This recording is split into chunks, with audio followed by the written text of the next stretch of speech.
God is good. All the time. All the time. God is good. Alakpakan po natin ang Panginoong ating Hari.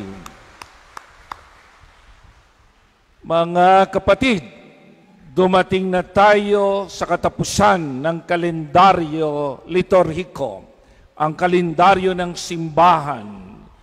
May kalendaryo talaga tayo at ito'y nagtatapos sa 34 na linggo, 34 Sundays.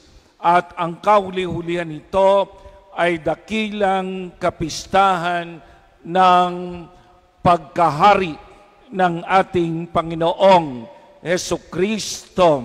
Ayun, parang ibinubuod ng linggong ito.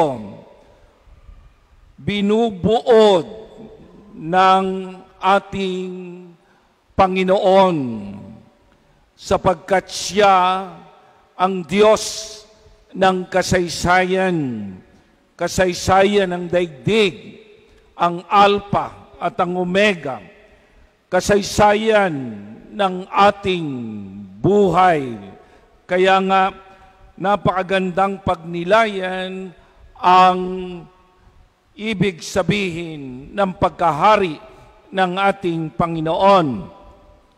Alam nyo, mga minamahal na kapatid, nung nagtanong si Poncio Pilato kay Jesus, ikaw ba ay hari?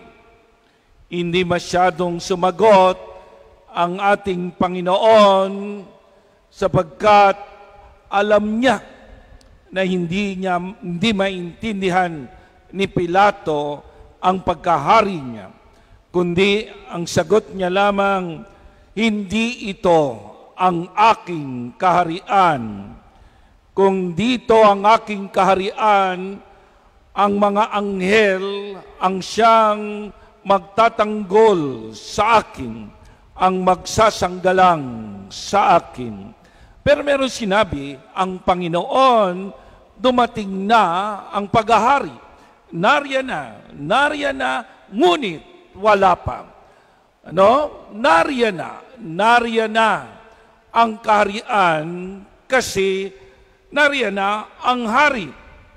Ngunit wala pa, hindi nakikita ang kaganapan ng pagkahari o ng kaharian ng Diyos sapagkat naglalaban pa rin ang masama at mabuti.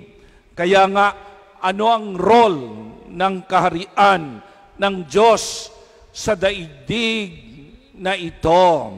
Ayan, habang nangyayari ang pagtutunggalian ng masama at mabuti, ano ang papel ng kaharian? Alam nyo, mga minamahal na kapatid, nung ako'y nag-aaral, pag sinabing Kingdom of God, kaharian, ibig sabihin, iniisip natin ay lugar, di ba? Lugar, Kingdom of God. Yung nandiyan ang hari, nakaupo sa trono, sabi nga ang utos ng hari ay hindi mababali. Hindi po ba? So, maraming mga alagad ang mga hari, maraming mga sundalo, maraming mga armas ang hari. So ang kapangyarihan ay kitang-kita sa isang kaharian. Pero meron din sinatawag na the reign of God. The reign. The reign. Ibig sabihin, ang paghahari ng Diyos. Naipagkakamali din ito, katulad sabi ni Poncio Pilato, ako ang pwedeng magpalaya sa iyo. Sabi naman ni Jesus, magagawa mo lamang yan kung ikaw ay papayagan ng Ama. May papagawa ang Ama sa iyo. So, yun yung gustong sabihin dito. Yung paghahari, minsan, nakakalito. Hindi po ba? Katulad si Bonaparte.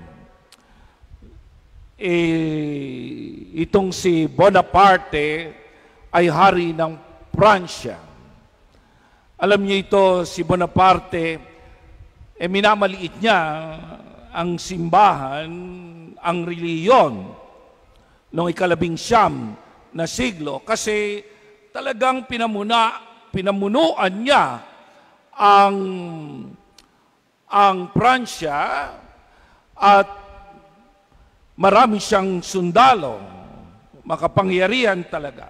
At nasakop niya ang ibang parte ng daigdig, kontik na nga, pati ang Russia ay nasakop niya, pati ang Roma ay nasakop niya. Kaya lang mayroong kaunting ugali itong si Bonaparte.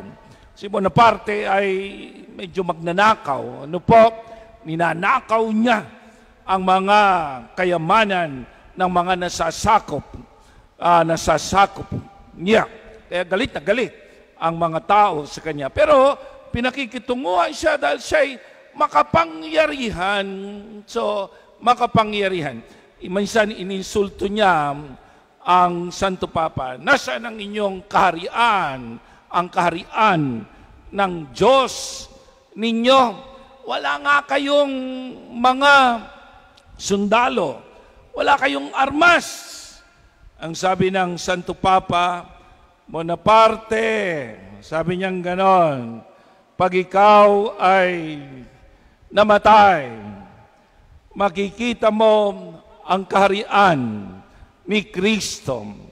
Hindi sa daigdig na ito ang kanyang kaharian. Kaya iniisip kasi ni Bonaparte na politikal ang kaharian ng Panginoon. Pagkaharian ay politikal. Pero sabi ng Santo Papa, hindi politikal, kundi espiritual. Ito ay sa puso ng tao. Ang kaharian ng Diyos ay umeepekto lang sa kaluluwa, isipan ng tao. Umuumpluwensya,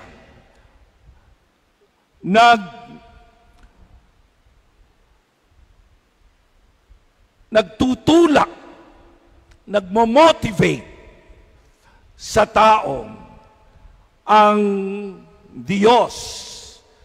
Kaya nga, nung si Bonaparte, mga minamahal na kapatid, ay ilang beses niyang gustong lusubin ang Russia, lusubin uli ang Pransya, talagang natatalo na siya kahit na anong laki ng kanyang hukbo. Isang araw talagang natalo siya at nagkasakit pa siya. At ipinatapon siya sa isang isla sa St. Helens Mountains.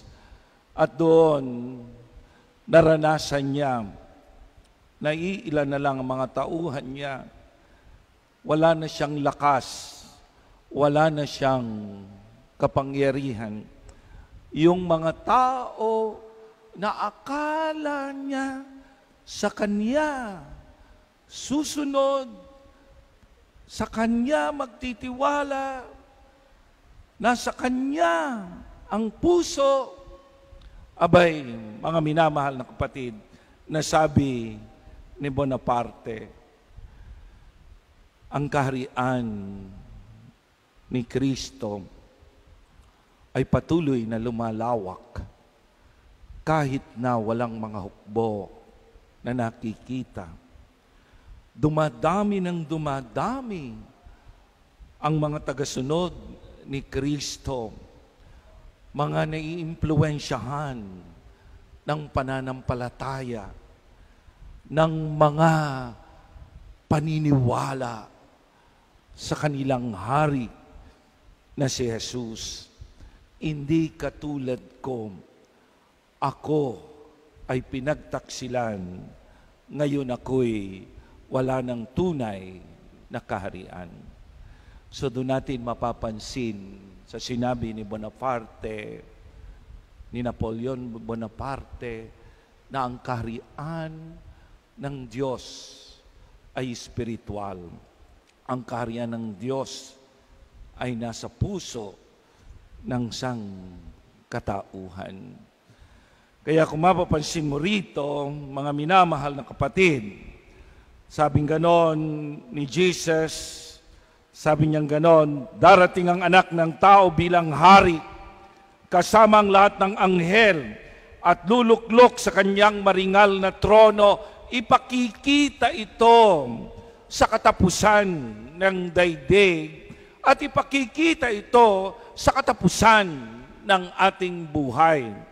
Kaya kung makikita mo, kung ito ay ipakikita sa darating na panahon, darating na kamatayan ng tao, pagkatapos ng iyong buhay, o yung the last judgment ng Panginoon, ibig sabihin nito ay mayroong gagawin ang Panginoon na paghatol. Kaya makikita mo rito, ang isang sinasabi sa atin, merong paghatol sa katapusan. Sabing ganon, pagbubukod-bukurin ko ang mga tupa at mga kambing. Sa kanan ang tupa, sa kaliwa ang kambing. Hindi kayo, ha? Ano bang katangian ng kambing? Ha? Madaldal, no? Tapos mabaho, di ba? Ganun din naman yung tupa, medyo ano. Pero ipinakikita, mukhang maamo ang mga tupa. Sabi ng Panginoon, ito ang mga tupa ko. Okay? Anong gusto niyang sabihin? Na hahatulan ang daigdig at ihiwalay ang hindi mabubuti, ihiwalay ang masama at ang mabuti ay kanyang papapasukin sa kanyang kaharian. Ano ang rason? Yung masama ba ay mamamatay tao? Yung ba sinasabi dito? Yung masama ba ay magnanakaw? Yung masama ba, walang binabanggit dito na yung mga kambing ay yung masasama. Walang binabanggit dito na yung mga kambing ay mga magnanakaw, mga rapist, ay mga kambing ay mga kriminal. Anong sinasabi rito?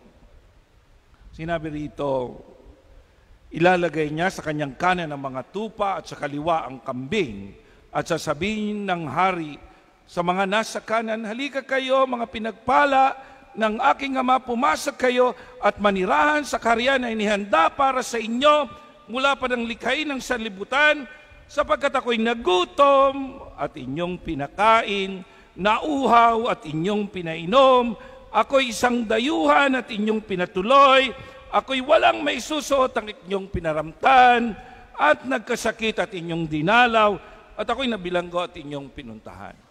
So sinabi bang ang mga kambing ang parurusahan? Ang sabi pa nga ng Panginoon, baka mauna para sa atin yan. Yung mga masasamang pag sila'y nagsisi ng kanilang mga kasalanan, mga nagbago sila ng tunay, baka mauna pa sa atin yung mga kriminal na yan, kung totoong sila'y nagbago. Pero, sabing ganon, hindi ka makapapasok kasi hindi ka nagpakain. Hindi ka makapapasok kasi hindi ka naawa. Hindi ka nakapapasok kasi wala ka man lang dinalaw na kaawa-awa. Mga bilanggo, pinararatangan mo pa, kawawa na yung mga bilanggo, sasabihin pa, buting as sa'yo. Diba? lalaitin mo pa yung mga dukha. O hindi mo pinapansin ang mga dukha. Yung mga gutom. Hindi mo man lang sinusulyapan. Kaya sabi ng Panginoon, hindi ka makakapasok sa aking kaharian. Kaya nga, ang kaharian ng Diyos ay awa, habag. Kung ikaw ay marunong maawa, marunong mahabag, sabi ng Panginoon, halika sa aking kaharian. Ikaw talaga ang anak ng Diyos, sapagkat ang ugali ng Diyos ay habag. Ang ugali ng Diyos ay awa. Ang ugali ng Diyos ay pagmamalasakit sa kapwa-tao. Yun po yung gustong sabihin sa atin. No? Kaya nga, sa puso naaapektuhan ka, nauudyukan ka, namomotivate ka. Kaya nga, ang paghahari ng Diyos, kita mo itong daigdig na ito, ay parang binutas ang daigdig. Parang nasa loob tayo ng malaking bilog na daigdig, no? Pero, nagpapatayan tayo ay nagnanakawan, tayo hindi naawa sa isa't isa. Pero nung lumusot ang Espiritu ng Diyos, kasi dumating si Kristo, nabuksan ang langit, naumpisang kang maapektuhan nito. Kaya dapat naaapektuhan ka ng kaharian ng Diyos. Nauudyukan ka ng kaharian ng Diyos, hindi ng kayabangan, hindi ng pagiging makasarili. Kaya kung maintindihan natin ito, anong kaharian ng Diyos? Pag-aalaga ng buhay, pananagutan, pag-ibig sa kapwa-tao. Di ba? Yan. Kaya nga ngayon, mga minamahal na kapatid, ay bubuksan natin yan dalawang kurtinang iyan kasi ang simbahan ay nagsinodo, no? Kaya nga synod on synodality. Ibig sabihin yon, muli na naman nating tignan ang ating paglalakbay bilang sambayanan. Tayo ba'y kay Kristo pa? Nag-aakbay-lakbay ba tayo sa daigdig na ito? Yan ang synodality. Akbay, lakbay, o makasarili ka. Pag makasarili ka, yung sinabi ng Panginoon, ikaw ay kasama ng mga kambing. Kaya ayaw ng Diyos ang kambing, ayaw natin ng kambing, mabaho yan. Mabaho ang ugali. Masama ang ugali. Di ba? Tapos ugaling laging reklamador, humihiyaw, ugali ng may sungay. Di ba? So, yun po. And then, yung ating pastoral program. Ano yung pastoral program natin? Ibig sabihin ng pastoral program, salitang pastoral. Ibig sabihin, ang pagpapastol, pastoral. Ang ating programa na gagamitin sa buong diocese ng Malolos, no? At sa buong daigdig. Ayan. Yung pagpapastol, yung pamamaraan natin. Unang-una, number 1, sa pastoral program ay communion, pakikipagkaisa. Ayan. Huwag na tayong mag-away-away. Di ba? So, huwag na tayong mag-regionalism.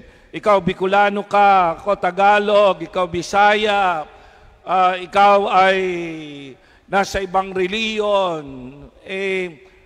Communion, pakikipagkaisa. Okay? So, sikapin natin yung pagkakaisa. Kanina po, napakaganda ng ginawa nating prosesyon sa Santissimo Sacramento. Itinanghal natin ang ating dakilang hari na si Kristo. Napakadaming tao, no? Napakadami. Grabe, ang daming sumasampalataya kay Kristo. Sana magbuklod-buklod tayo. Nandiyan ang mga tagalawang bato, kasama yung kanilang kapitan. Nandiyan din ang mga tagalangka, kasama ang kanilang kapitan at kagawad. Nandito rin ang mga tagapunturin. Nandito tayo nagsasama-sama, magkaisa tayo para sa kabutihan ng sangkatauhan.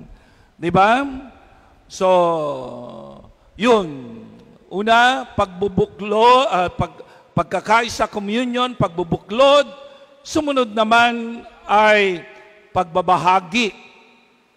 Ito yung medyo mahirap, paano tayo magbabahagi sa ating kapwa. Di ba? Medyo mahirap naman ng iba nating mga kasama, marami. Pero pagsikapan natin, paano maawa, paano magbahagi sa mga taong sa ating kapaligiran. Umpisaan natin sa pamilya, di ba? Sa angkan. Umpisaan natin sa compound. Dito sa punturin, minsan ang isang compound, magkakamag-anak, ay hindi nagkikibuan, walang pagkakaisa, di ba, nag-aaway-away, nagpapataasan, di ba? Umpisa natin sa ating mismong pamilya, sa mga magkakapatid, no?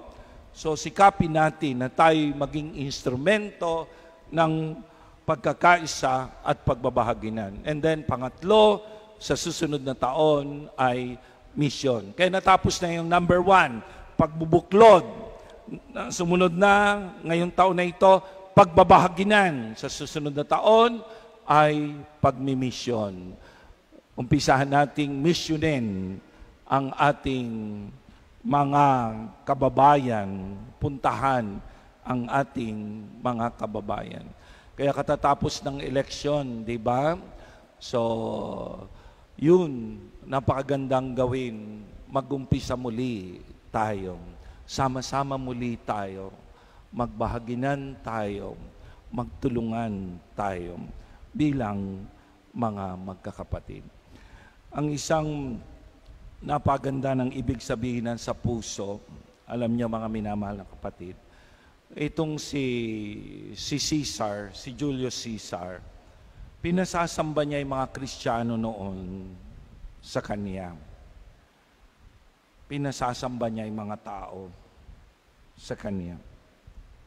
Sabing ganoon sa isang tao, ikaw Kristiyano, pag hindi ka sumamba sa akin, papatayin kita. Hihiwalay ang iyong ulo sa iyong katawan. Ang sabi ng tao, maihiwalay mo man ang aking ulo sa aking katawan, hindi ko maihiwalay ang aking puso kay Kristo Jesus. Sana tayong lahat, lalo tayong magmahal kay Jesus. Wala tayong magagawa kung wala ang Diyos. Kung ang puso natin ay hiwalay kay Jesus. Simulan natin muli magmahal kay Jesus, makinig kay Jesus. Di ba? Matuto kay Jesus. Sana yung mga anak ninyo, mga minamahal na kapatid, yung inyong buong pamilya, ngayong ipinagdiriwang natin ang Kristong Hari, sana mangako tayo sa Diyos. Hindi natin siya iiwan. Siya lang talaga ang tanging pag-asa ng ating buhay, sapagkat siya ang ating Hari. Sana maapektuhan tayo, ang ating kalooban, ang ating puso, ng mga kalooban ng ating Panginoon. Sa ngalan ng Ama at ng Anak at ng Espiritu Santo. Ngayon naman ang ating mga panalangin ang dadalhin natin sa altar ng awa. Habang inaawit natin ang alam kong may magagawa ang Diyos.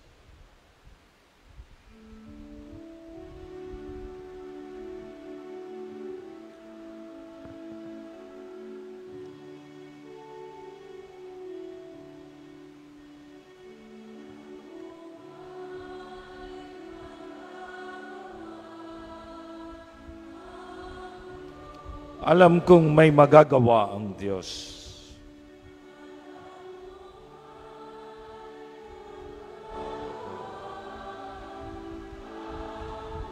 Kung ako'y magtatapat sa Kanya'y maglilingkod,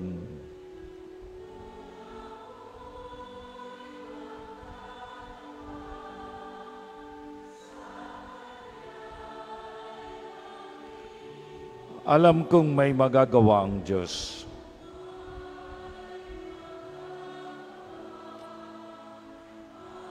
Taas natin ating mga kamay, alam kong diringgin ng Diyos ang samukong.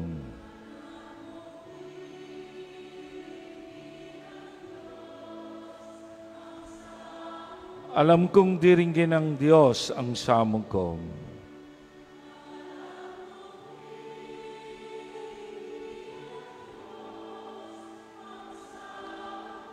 Kung ako'y magtatapat sa Kanya'y maglilingkod,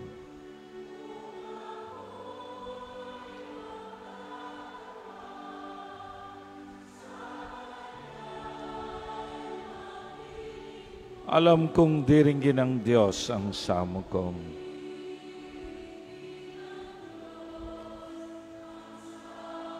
Iham natin ang awitin. Panginoon naming Diyos, marami pong salamat sapagkat pinaghaharian mo ang aming kalooban. Kahit paminsan-minsan, kami nawawala sa landas na aming dapat tahakin, pero ibinabalik mo kami sa iyong paghahari. Salamat po, Panginoon, sapagkat binigyan mo kami ng mga mabubuting angkan, mabubuting pamilya.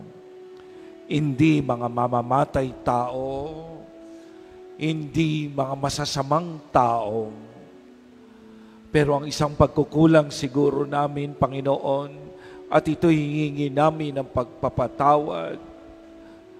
Patawad kung hindi kami nagmamahalan. Patawad kung hindi kami tumutulong sa isa't isa.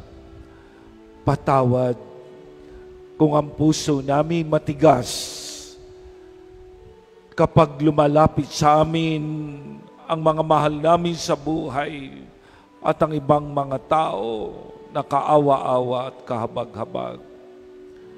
Panginoon, huwag mo kaming hatulan sa ganitong pag-uugali namin pagkatapos ng aming buhay, na kami paratangan mo, Panginoon, na kami mga kambing at hindi kasama sa iyong mga tupa. Huwag mo kaming ibukod na parang mapapariwara pagdating ng araw. Kaya, Panginoon, nakikiusap kami sa iyo. Ngayon pa man, ay ang iyong puso ay aming magaya. Maging mabuti kami sa aming kapwa. Salamat po, Panginoon, sa realization na ito. Alam namin, napakabait mo, lagi ka nagbibigay. Lagi mo kaming tinutulungan. Hindi na kami matatakot sa pagtahak namin sa landas, sa daigdig na ito. Sapagkat lagi mo kaming binibigyan. Pero ang kinatatakot namin, Panginoon, ay pagdating ng araw, baka wala kaming pananampalataya sapagkat wala kaming pag-ibig na katulad mo. Salamat po, Panginoon. Lagi mo po kaming tulungan. Salamat po, pinagsama-sama mo kami ngayong gabi. Salamat po sa magandang paghahandang ito para sa Kapaskuhan. Salamat po. At sana, Panginoon, yung mga may sakit, may karamdaman, inihiling namin, bigyan mo ng kagalingan. Salamat po. Ama naming mapagmahal, hindi mo ipinagkait ang iyong anak na makibahagi sa aming pagkatao. Gawin mong masuklian namin ang iyong pagkamapagbigay sa pakikibahagi namin sa misyon ng iyong anak na si Jesucristo, kasama ng Espiritu Santo, magpasawalang hanggan. Alleluia, alleluia.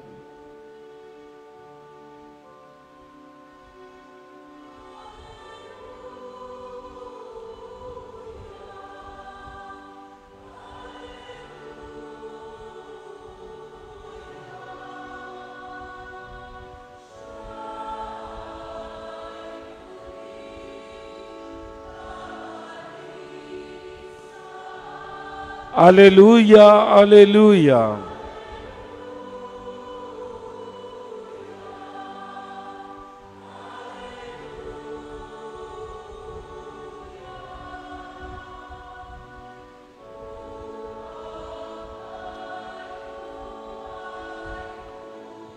Sabihin mo sa katabi mo, merong magandang mangyayari sa iyo.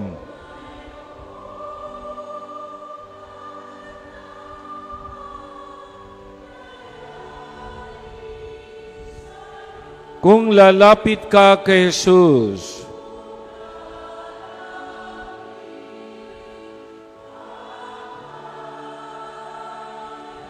sabihin mo, merong magandang mangyayari sa iyo.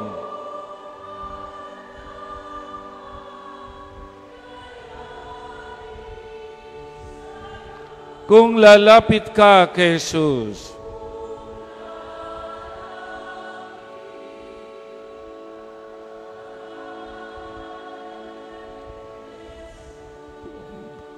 purihin natin ang Panginoon. Salamat, Panginoon.